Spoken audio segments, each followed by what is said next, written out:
Indeed, you can get a completely free legal consultation with an experienced attorney day or night, 7 days a week, even on nights and holidays by calling 1-800-400-5050 or visiting us at www.californialaw.com. There's no fee unless we win. Today, we are going to talk about what you win when you win a lemon law case. The lemon law for defective vehicles can be very sour, but it can also be extremely sweet. Many people have defective cars, and everyone wants to know what you get when you win. Hello, and welcome again to our show. I am Allie. Every day, people are asking a lot of questions regarding the lemon law for defective cars. When their car is a lemon, they want to know how it turns into a tall glass of cold lemonade, or even a nice slice of yummy lemon pie. Today, we will explain what you get when you win a lemon law case. It truly can be super rewarding. And the very first thing I want to tell you is the following. It's not about the specific type of vehicle that you have. There's no specific list of cars or makes or models. New vehicles, used vehicles, leased vehicles, and purchased vehicles, and more can all qualify under the lemon law. In fact, the lemon law can sometimes apply to things other than cars too, such as trucks, boats, motorcycles, small planes, appliances, and some electronics might be considered lemons too. Let us know what you are dealing with in the comments below. However, the majority of cases that we see actually do have to do with defective cars and automobiles. First of all, I want to break down the basics of how the lemon law works. Basically, you got a vehicle that is defective or has problems, but the dealership cannot repair it within a certain number of times or within a certain number of days. If that's the case, then it might qualify as a lemon based on the state you live in. Pretty much every state of the 50 states of America has a lemon law. Unfortunately, sometimes automobile manufacturers don't focus on the safety of the vehicle and instead focus on the safety of their own cash pocketbooks and net profits. For that reason, if your car is a defective lemon, you should really know about your legal rights. So in the following, I am going to tell you all about what you can get or win when you win a lemon law case. Some automobile manufacturers make a lot of money and are rich, and a lot of people hate the dealerships for taking their money and giving them a hunk of junk, the runaround, and a bunch of lies. But sadly enough, the lemon law is not designed to make you rich, and it is not intended to make you wealthy. Instead, the law is designed in a way that is supposed to put you in the position that you would have been if the vehicle had not been defective. It is supposed to make you whole.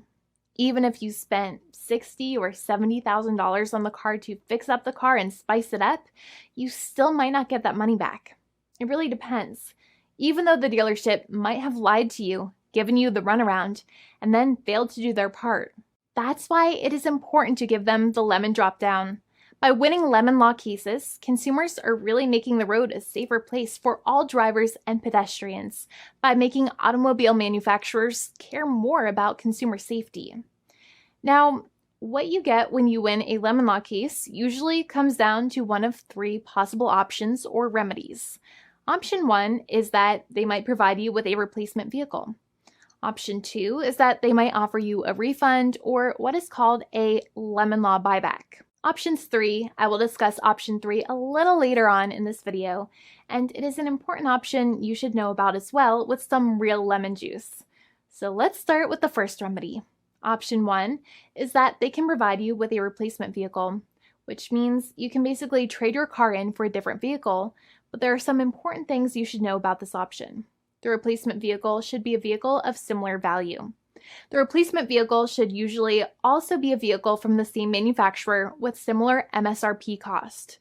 It's crazy that many times, even though you really don't like dealing with that dealership, you might have to get a second car from the same manufacturer, even though they have lied to you and given you the runaround or given you a hard time.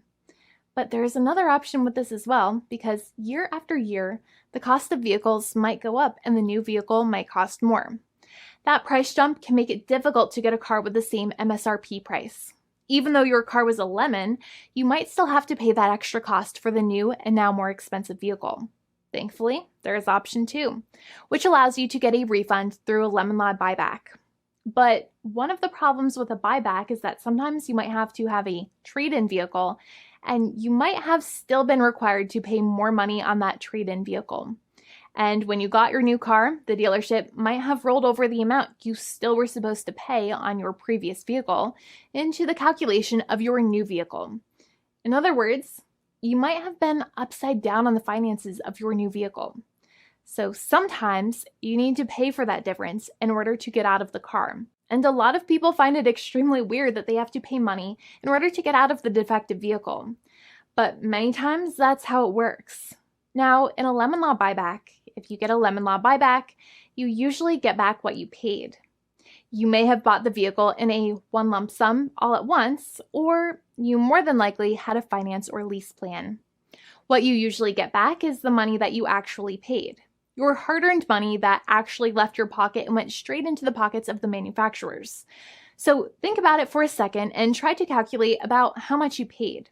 Think about the down payment and also add up all of the monthly payments that you have made for your car so far. It can add up to a lot of hard-earned money. In some cases, it can add up to $30,000 or more, but every case is different. Even though they accept that their vehicle is a lemon, many times the manufacturers still try to pinch pennies and also nickel and dime their customers. So they deduct certain fees during the negotiations, such as an offset for mileage for the portion of time that your vehicle did not have problems. Sometimes it is legal for manufacturers to deduct such things from the settlement you end up getting, but many times they may be doing so incorrectly, or it might be taking away too much of your personal money. Having a powerful negotiator and experienced attorney by your side can be very helpful. In addition, most lawyers do not charge you out of your own pocket for their attorney's fees and court costs. Many attorneys only get paid if they win, and if they don't win, they just don't get paid anything. Lots of attorneys spend their own money on your case, and the attorney might never get the money back. But it may make sense for the lawyer to take that risk if you have a strong case. It reminds me of being a kid and selling lemonade and spending my piggy bank coins and quarters to make the lemonade, even though I was never sure if I would make my money back. But when I made amazing lemonade, everybody would want it. We would all be happier as a result. Option 3 is that sometimes a manufacturer might simply pay you a settlement in what is called a cash and keep procedure. That's when you keep the car, but you get paid some compensation for all of the headaches and defects the vehicle caused. Even if you don't have a clear lemon law case, the manufacturer might still make a good faith offer to settle the matter and get it off of their heads. In many situations, even though the settlement might be less than a full buyback of the vehicle, it might make sense for you to accept that offer depending on your goals. In addition, it's usually required that the problems happened while your car was under warranty or extended warranty. Even if you no longer have warranty, but your problems happened while your vehicle was under warranty, you might still have a case. However, without any warranty, you cannot have a lemon law case in most situations. However, you might still have some legal protections, such as breach of contract, auto fraud, or something else. The founding attorney of the law firm, Jimmy and I, would love to speak to you. The consultation is completely free, and the team of lawyers can speak to you and review any documents you have for the vehicle, such as your vehicle purchase agreement and repair invoices. Call now for a completely complimentary and fully free consultation with an experienced lawyer. It's free to call 1-800-400-5050 day or night, 7 days a week, or visit us at www.californialaw.com. Lawyers are waiting to speak to you and encourage you to call. This video is not legal advice. I am not an attorney. I'm a paid spokesperson. Attorney Jimmy Hanai is a lawyer in the state of California and handles California lemon law cases. There are no guarantees. This legal advertisement is by lawyer Jimmy Hanai of CaliforniaLaw.com.